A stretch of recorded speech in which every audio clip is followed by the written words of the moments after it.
Es la solemnidad de Cristo, Rey del Universo, y así llegamos al final del año litúrgico. El evangelio de esta ocasión es muy interesante. Encontramos una parte del discurso escatológico de Jesús cuando habla acerca de lo que va a pasar al final de los tiempos en el evangelio según San Mateo. Pero esta sección de ese discurso es una verdadera joya que amerita un detalladísimo análisis bíblico, literalmente versículo por versículo. Por favor, no te lo pierdas porque es un programa en el que vas a aprender mucho y además te vas a sorprender de lo maravilloso que es este pasaje del Evangelio.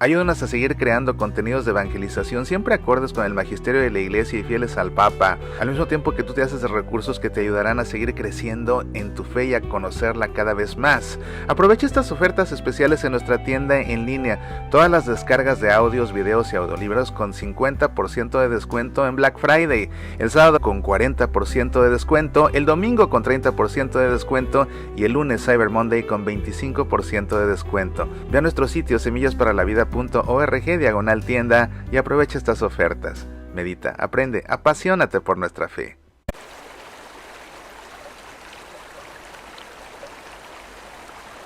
Termina el año litúrgico. Este ciclo litúrgico A llega a su fin con la solemnidad de Cristo, Rey del Universo, leyendo un evangelio lógicamente tomado del Evangelio según San Mateo, por ser el ciclo litúrgico A. Vamos como siempre a hacer la lectura del Evangelio, después vamos a analizarlo a detalle y concluiremos con un momento de oración. Te invito pues a que demos lectura a este texto, poniéndonos en presencia del Padre y del Hijo y del Espíritu Santo. Amén. Así dice el Evangelio. En aquel tiempo dijo Jesús a sus discípulos: Cuando venga en su gloria el Hijo del Hombre, y todos los ángeles con él, se sentará en el trono de su gloria, y serán reunidas ante él todas las naciones. Él separará unos de otros, como un pastor separa las ovejas de las cabras, y pondrá a las ovejas a su derecha y a las cabras a su izquierda. Entonces dirá el rey de los de su derecha, entonces dirá el rey a los de su derecha: Venid vosotros, benditos de mi Padre, heredad del reino preparado para vosotros desde la creación del mundo.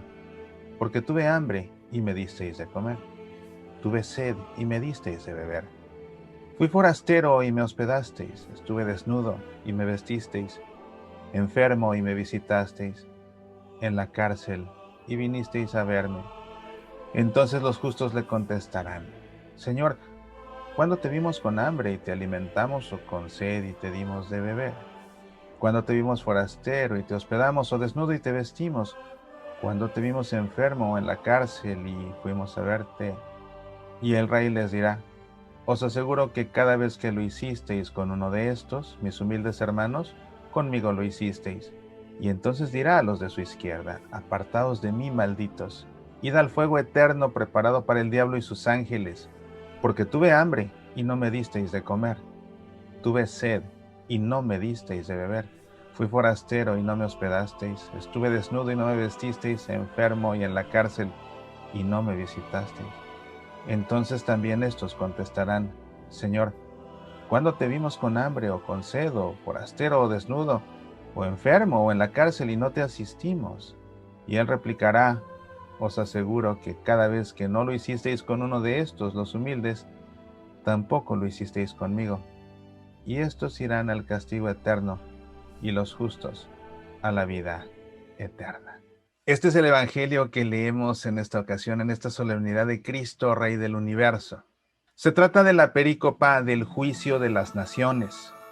Como siempre, lo primero que tenemos que hacer al analizar un texto bíblico es ubicarlo en su contexto. Esa es la regla de oro de la exégesis bíblica, ubicar un texto en su contexto. Si nos fijamos en el contexto amplio de esta perícopa, nos damos cuenta de que está ubicada en el discurso escatológico de Jesús, de manera más concreta en la tercera parte de ese discurso escatológico, que a grandes rasgos está estructurado de esta forma. Primero Jesús habla del fin de los tiempos, después hace una urgente invitación a la vigilancia y termina hablando del juicio escatológico. A esa sección es que corresponde esta perícopa que leemos en esta ocasión. Acotando todavía de una manera más específica nuestra perícopa, encontramos que su contexto inmediato está formado por la perícopa anterior, que es la parábola de los talentos, y por la perícopa posterior, que habla acerca de la conspiración contra Jesús, cuando ya las autoridades judías deciden ponerle fin a su vida. Revisando el texto de esta perícopa, podemos notar que está estructurada en 3 tiempos. Primero se plantea el escenario de la segunda venida del Hijo del Hombre. Después se habla en una contraposición paralela del juicio de los buenos al final de los tiempos con el juicio de los malos. Y finalmente la perícopa presenta una conclusión. Es en realidad un texto muy interesante el de esta perícopa. Vamos a irla revisando versículo por versículo. El texto comienza diciendo: Jesús dijo a sus discípulos: cuando el Hijo del Hombre venga en su gloria, rodeado de todos los ángeles. Hijo del Hombre. ¿Qué no Jesús es el Hijo de Dios? ¿Por qué se presenta a sí mismo como Hijo del Hombre? Esta expresión, que en griego se dice Ios tu antropon, Hijo del Hombre, está tomada del Apocalipsis del profeta Daniel. Sí, en el libro del profeta Daniel encontramos de hecho el primer texto apocalíptico de la Escritura. El término que se emplea en hebreo es Ben Enash, Hijo del Hombre. Y este término Ben Enash se refiere en concreto a aquel que posee los atributos de Adán cuando fue creado por Dios. Es a lo que se refiere, al que tiene los atributos de Adán cuando fue creado por Dios. Dicho de otra forma, al hombre perfecto. Y es que Jesús viene a remediar al encarnarse lo que Adán descompuso de la creación. Por eso se dice que Jesús es el nuevo Adán. El problema con Adán es que él desobedeció a Dios y lo hizo por arrogancia. Jesús, para remediar eso, va a ser obediente por humildad. Exactamente lo contrario de Adán cuando falló. Y por eso Jesús se presenta a sí mismo como el Ben Enash, como el Ios tu antropon, como el Hijo del Hombre, del cual habló el profeta Daniel en su texto apocalíptico. Cuando el Hijo del Hombre venga en su gloria rodeado de todos los ángeles, se sentará en su trono glorioso. Todas las naciones serán reunidas en su presencia. Es una forma de decir tanto los judíos como los gentiles, es decir, los que pertenecen al pueblo de Dios de la antigua alianza, como el resto de la humanidad, todos los pueblos. Todas las naciones estarán reunidas en su presencia. Recuerda, es el discurso escatológico. Jesús está hablando de lo que sucederá al final de los tiempos. Por eso dice, cuando el Hijo del Hombre venga en su gloria, es decir, su parusía, su segunda venida definitiva. Todas las naciones serán reunidas en su presencia y él separará a unos de otros, como el pastor separa las ovejas de los cabritos, y pondrá a aquellas a su derecha y a estos a su izquierda. A partir de aquí, la perícopa tiene una estructura impresionante porque se trata de un paralelo exacto para contrastar el juicio de los buenos con el juicio de los malos.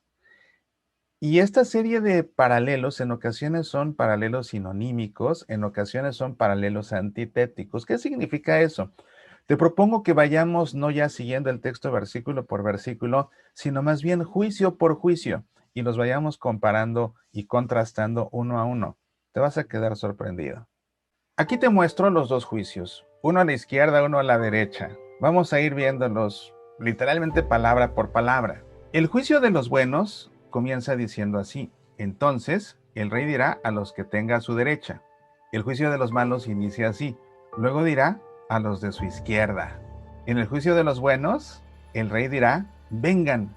En el juicio de los malos dirá: aléjense de mí. Ese es un paralelismo antitético.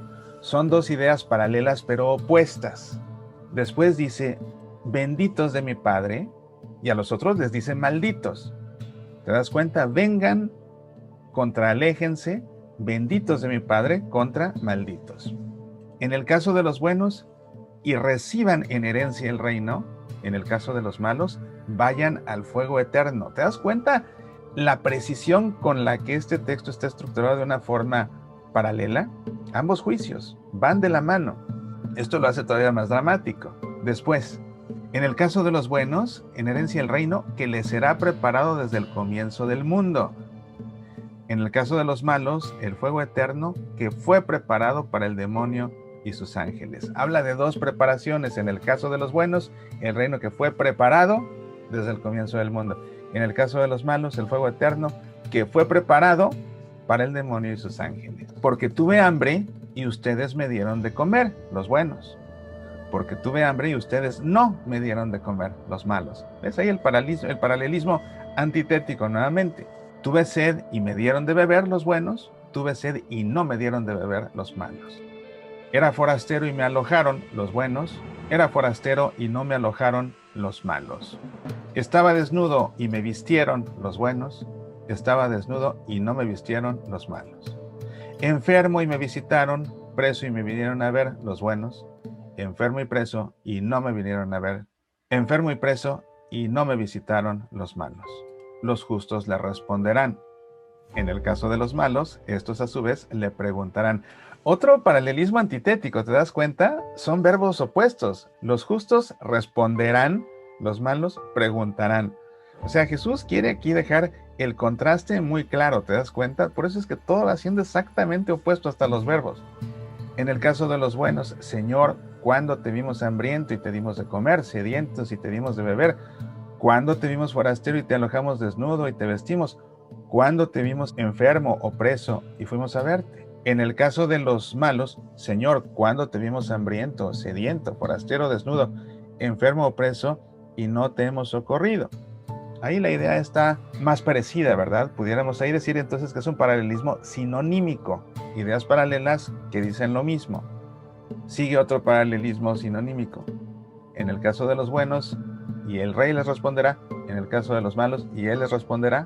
En el caso de los buenos, les aseguro que. En el caso de los malos, les aseguro que. En el caso de los buenos, cada vez que lo hicieron con el más pequeño de mis hermanos. En el caso de los malos, viene el paralelismo antitético, cada vez que no lo hicieron con el más pequeño de mis hermanos. Y concluye el juicio de los buenos, lo hicieron conmigo. Concluye el de los malos, tampoco lo hicieron conmigo. ¿No te parece fascinante? Realmente la estructura de este texto es maravillosa porque todo va fríamente calculado. Una de las razones para que estos textos se compusieran de esta forma tan simétrica era como un recurso mnemotécnico, es decir, como una herramienta para facilitar su memorización. Recuerda que cuando se escribieron los evangelios, no todo el mundo tenía acceso a pergaminos, ¿verdad? Para estar leyendo los textos. De hecho, desde antes la gente no tenía la Biblia en su casa. Entonces lo que hacían ellos era memorizar los textos. Y algo que siempre ayuda a memorizar las cosas son las técnicas mnemotécnicas, de manera que se recurría a este tipo de relatos así paralelos para facilitar la memorización. Eso por un lado. Pero por el otro lado, este paralelo está perfectamente contrastado para dejar clara la radicalidad entre el juicio de uno y el juicio de los otros, ¿verdad? Y bueno, la forma como termina todo es un paralelismo antitético verdaderamente dramático, radical y contundente. Estos irán al castigo eterno, hablando de los malos, y los justos vendrán a la vida eterna. Castigo eterno contra vida eterna. Y Jesús puntualiza eterno, tanto uno como el otro. Pero aquí hay un detalle muy interesante. Jesús primero habló de los buenos, después habló de los malos. Cuando contrastamos los dos textos, como lo hicimos aquí en este ejercicio, pareciera como que todo lo fue diciendo Jesús al mismo tiempo, pero no te quedes con esa impresión, porque así lo fuimos haciendo cuando fuimos haciendo el análisis. Jesús primero habla del juicio de los buenos y luego habla del juicio de los malos. Sin embargo, Jesús no concluye qué le va a pasar a los buenos cuando termina de hablar de los buenos. Se lo reserva para el final. Y después de que habla de los malos, entonces dice lo que le va a pasar a los malos primero, pero termina diciendo lo que le va a pasar a los buenos. O sea, primero presentó todo por lo que serán juzgados los buenos, luego presenta todo por lo que serán juzgados los malos, pero en el momento de concluir, pone Jesús primero a los malos y al último a los buenos. ¿Por qué?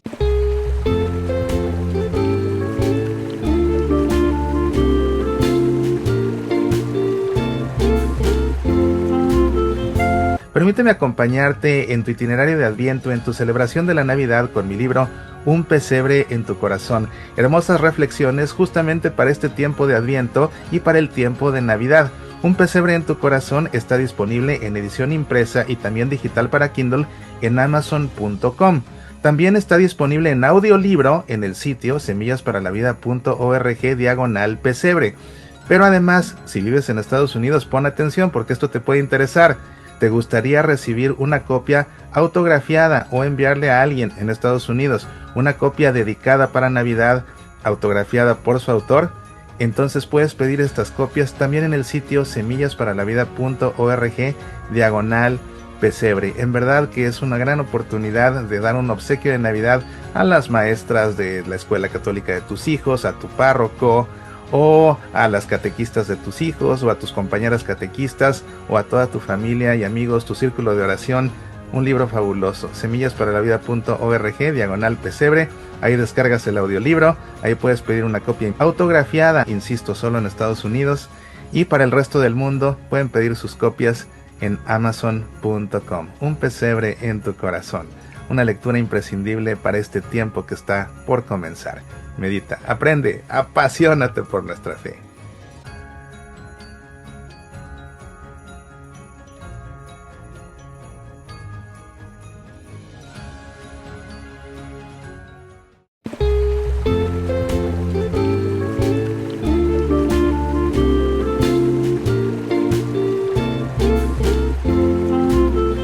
Primero presentó todo por lo que serán juzgados los buenos, luego presenta todo por lo que serán juzgados los malos, pero en el momento de concluir, pone Jesús primero a los malos y al último a los buenos. ¿Por qué? Y mira, así dice tal cual. Estos irán al castigo eterno. ¿Y cómo concluye todo? Y los justos a la vida eterna. ¿Por qué deja Jesús al final el destino de los buenos para que esta historia tenga un final feliz? Este mensaje claramente es un mensaje de advertencia, pero más que advertencia a no ser egoístas con aquellos que están en necesidad, porque al dejar de servirlos a ellos estamos dejando de servir a Jesús. Lo que está haciendo Jesús es una exhortación a hacer el bien, a ser generosos, a ser compartidos, a ser caritativos con los que lo necesitan, porque al ser así con ellos, estamos siendo así con Jesús. ¿Por qué te digo que no es una advertencia, sino que es una exhortación? Precisamente por la forma como cierra la historia.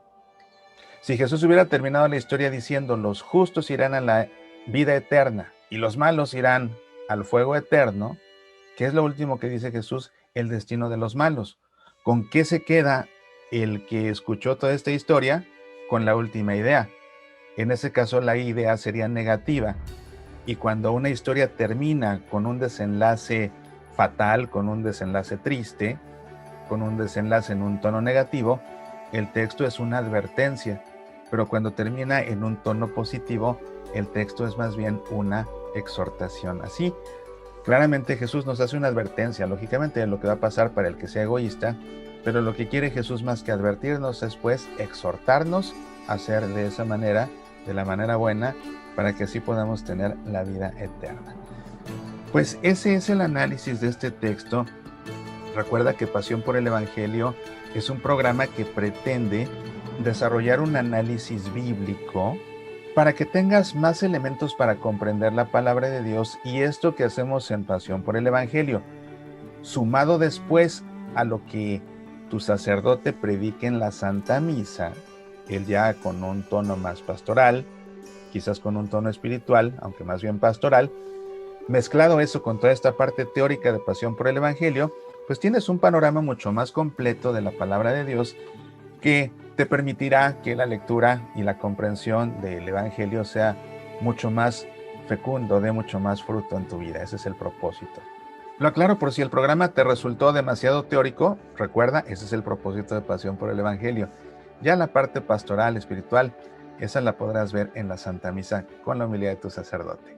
Pues bien, yo te propongo que esto que hemos aprendido en esta ocasión lo guardemos en nuestro corazón y ahora nosotros nos dirijamos a Dios en un momento de oración.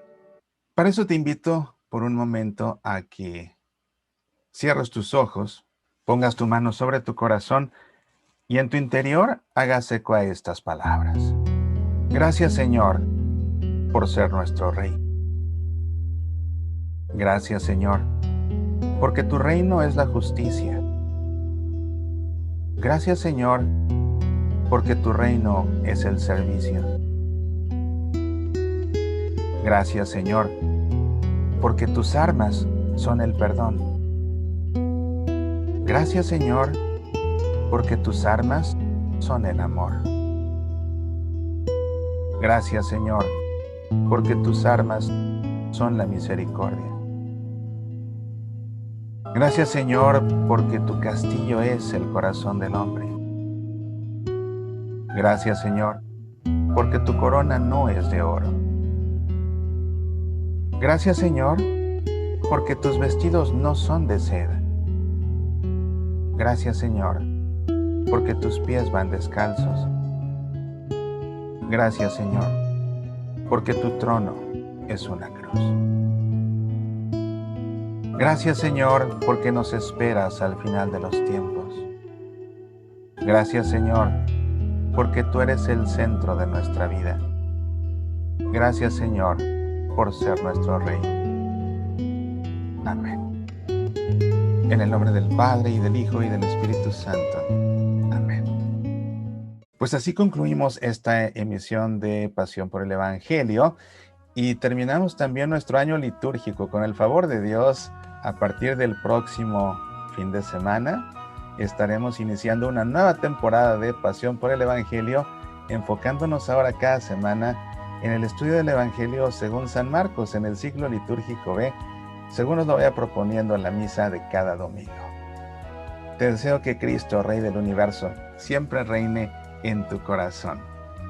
¡Que viva Cristo Rey! ¡Apasionate por nuestra fe! Te invito a vivir conmigo un retiro de Adviento basado en la espiritualidad litúrgica de este bendito tiempo que nos prepara para la Navidad y sobre todo para nuestro encuentro definitivo con el Señor. Ven pronto, Señor, es el nombre de este retiro que dirigiré en Maryland, en la parroquia de los Santos Pedro y Pablo, en la ciudad de Easton, a 45 minutos del aeropuerto Reagan en Washington, D.C.